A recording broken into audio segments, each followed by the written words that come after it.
Hello again, and welcome back to our game design playthrough of Portal. We're going to continue where we left off last time, and that is Chamber 8, Test Chamber 8. Alright, let's survey the scene here. So this test chamber is coming after we have learnt sort of the ins and outs, not the ins and outs, but some parts of the pellet mechanism and being able to place a portal on either side, both the entrance and the exit portal for moving a pellet around or changing where a pellet goes. We've learnt that in the last two chambers, and now we have to do some more with the pellet. This time, interestingly, we have to combine both things that we did in the last two chambers. We have to, both with the same pellet, have the pellet go in what we placed and out what they placed, and then it bounces off a wall and in what they placed and out what we placed. So it actually goes through the portal in both directions. And so we're combining those two elements, as well as sort of learning the idea that if we already knew at this point that a pellet can bounce off a wall, but we didn't really realize that that could be used to actually solve a puzzle. And that's what we have to sort of learn here. Now, most players, when they get out here, the first thing that they're going to see is the orange portal there and a convenient platform for them to stand on. They won't have figured out, they know that they have to get the pellet in there, but they won't have thought of that quite yet. They'll see the orange portal and the platform, and they'll realize, oh, I should go out there. And this is where the game takes the opportunity to teach you about crouching. So you go out here, and as soon as you walk out, you get the thing, and that is exactly why you get that prompt, because if the pellet hits you, you die. And this might happen to the player, and then they learn two things. One, how to crouch, and what it could be useful for, and two, getting hit by the pellet kills you. So with those two things learned, we'll continue onwards. So do that. Players have learned at this point to duck. Now take a look at that, the actual key prompt there. I'm going to come back to that in a bit, probably once I finish this chamber and talk about that a little bit. I just like the way that Portal does it. So as I said, this area here sort of acts as a viewing area. I mean, the railings and everything sort of make that obvious, and it sort of extends out over, so you can survey the scene, and then you can sort of start by going out here, even though you don't really need to solve the puzzle by going here yet. You basically just need to set up a portal here. It's going to go through, it's going to pass over my head and bounce off that wall, and then I'm going to place another one here. When I'm at an oblique angle like this, that orange light to help me line up the portal suddenly makes a lot more sense, because it's difficult. Can you imagine if that's not there? Like, now it's not there. Where do I put the portal to line it up? It's a lot more difficult to sort of guess and check right now when I'm at such a weird angle. That's where the orange light and the black marks really start coming in handy. Alright, so now I don't need to duck anymore. Now I'm here, and I've reinforced that you can use walls and that I can bounce the pellet in both directions through a portal. Now I'm sort of reinforcing we've already learned that you can go through both directions, just walk through a portal in both directions, but you have to do that again here. They just want to really reinforce that, and that's also sort of becoming part of the problem. In order to get here, actually I'll walk back to where I was before, assuming I'd say solved it from here. In order to get onto that moving platform, I have to set up a portal somewhere, walk through the one that I placed to here, then place a portal there, and then walk through the one that they placed for me out of the one I placed. So going through a portal in both directions in order to get onto this platform, which is something that again is just being reinforced. And on top of that, you sort of have to learn, if you remember, I didn't actually mention this in the last video, but I think I added it in the description. Another thing that they were trying to teach was that you can spot out of a portal to sort of see what you're going into. And that's useful coming out of that blue portal there, because you can look through that orange portal, looking out the blue portal, and see whether or not the platform is there yet. And if it isn't, you're going to step forward and fall to your death. So it's useful to be able to look out of that. And although you've already learned this before, again, this is just reinforcing it. You can look out this portal and see whether or not the platform is there, and if it's there, walk onto it and not die, which is a useful skill to have. Alright, I mentioned that I would talk about the key prompts that Portal uses. What I like about the way they do key prompts is that they give you the absolute minimum amount of information possible. And that seems counterintuitive. That seems like the sort of thing you want to avoid. You want to give them lots of information. But I talked about letting the player discover stuff on their own, and by giving, in my opinion, by giving less information, even in something as simple as just telling them what key press is required to perform a super basic action, you help preserve that sense of discovery. The player sees just like an absolute basic, they hit the button, oh, I can jump. And I personally prefer that over, if you press the spacebar, your character's going to jump, If they jump, their height increases, or something like that. You can use jump to get over platforms and onto cubes and on top of things, or to get across gaps. That I don't like that.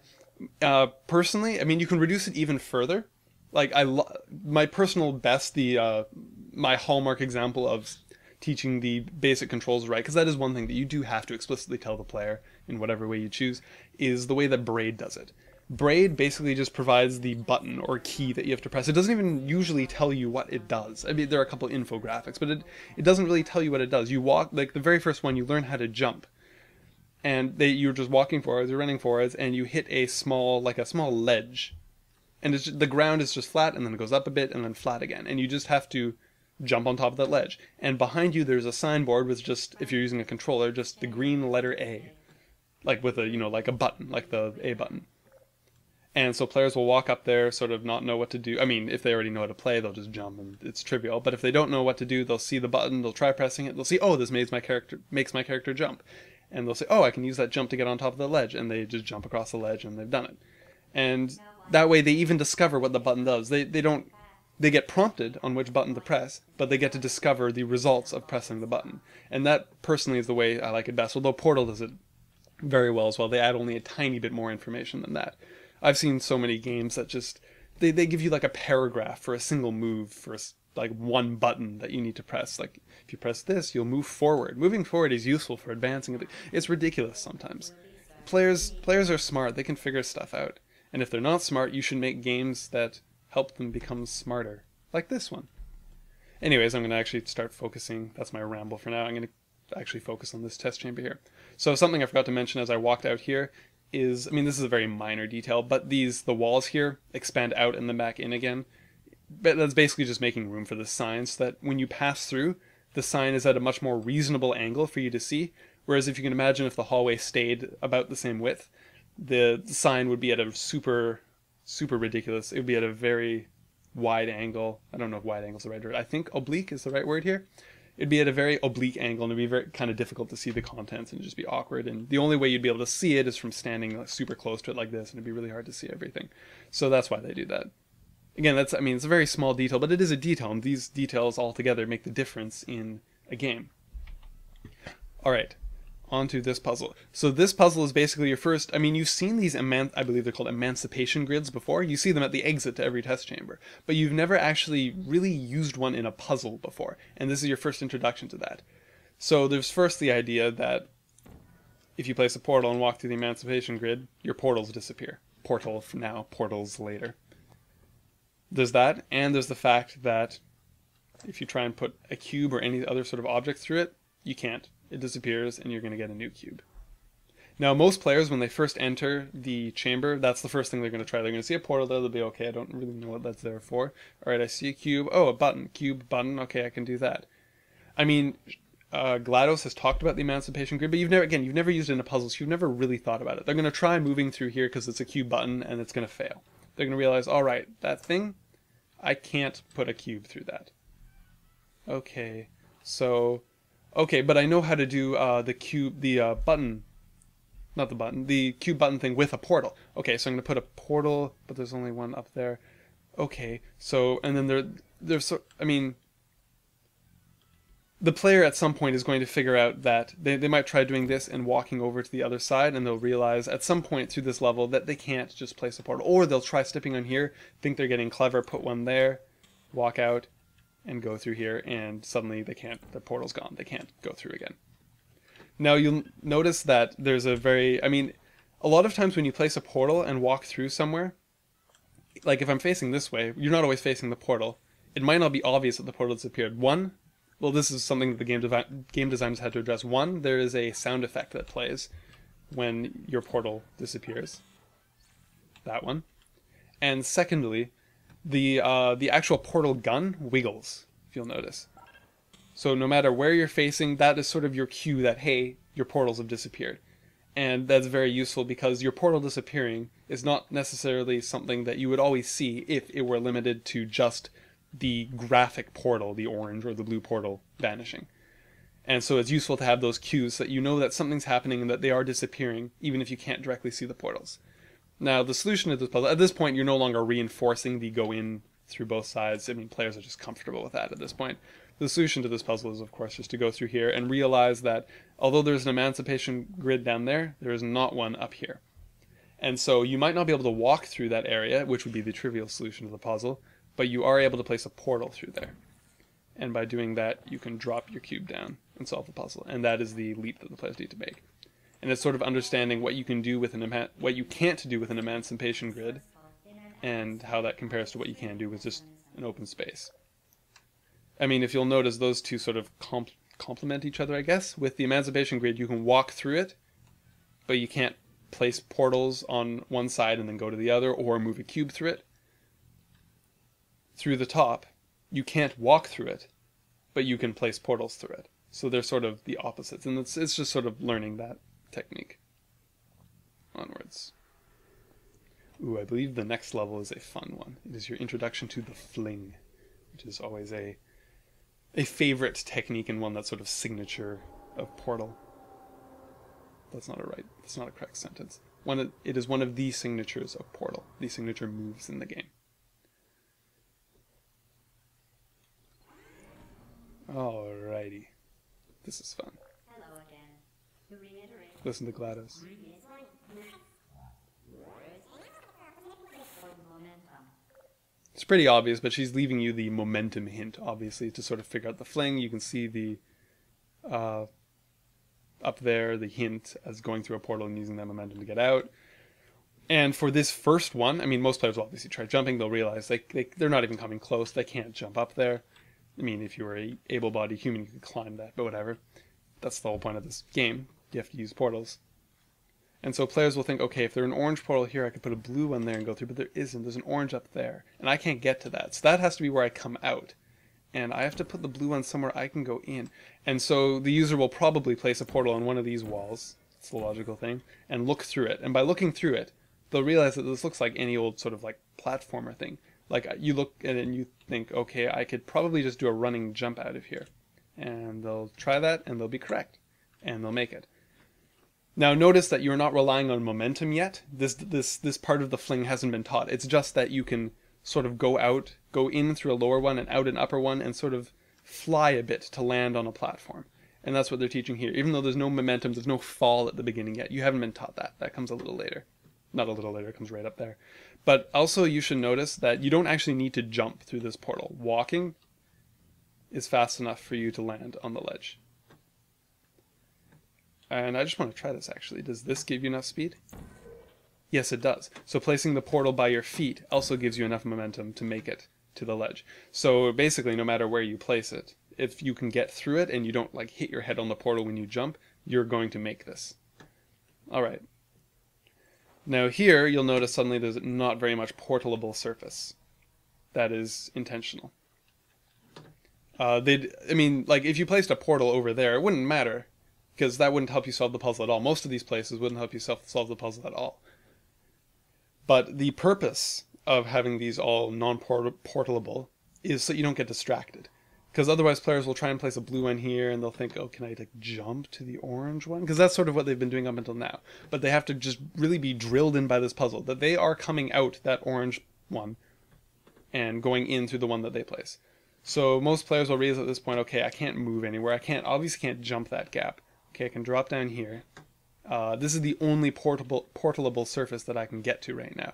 So can I like drop like that? Okay. Okay, so that got me to like here, and then seeing this and sort of thinking about what they did in the last chamber should be enough to eventually realize that if you hop off, they've already got the blue portal placed down there now that they've made it back up here, and that if they hop through there, that will get them where they're trying to go. Now notice that this ledge sticks out. It almost looks like a diving board or like a plank off a ship or something. That's, again, very intentional. They could have just had a regular ledge, but by having a board that sticks out like that, it makes it a lot more obvious that you're going to be jumping off of this, kind of like a diving board or some similar item. That was a very intentional design decision. Also, by having that stick out, they make sure that you don't double fling accidentally, which is something you haven't learned yet, and I don't think you learned for a bit. But if you just, once you drop down here, you realize you can't do anything, you place the blue portal, again, sort of, you can't help, but here you won't do the right thing, but you can't help but be hinted to doing the right thing. But notice that if you drop through this blue portal, you don't go far enough to do a double fling. Because if the player accidentally did a double fling, that would just confuse the hell out of them. I mean, they would solve the puzzle, but they wouldn't know why they did it. They just walked through to get out, and suddenly it's solved. So this is lined up so that if you go down like that, you won't automatically double fling. And that's an important decision as well.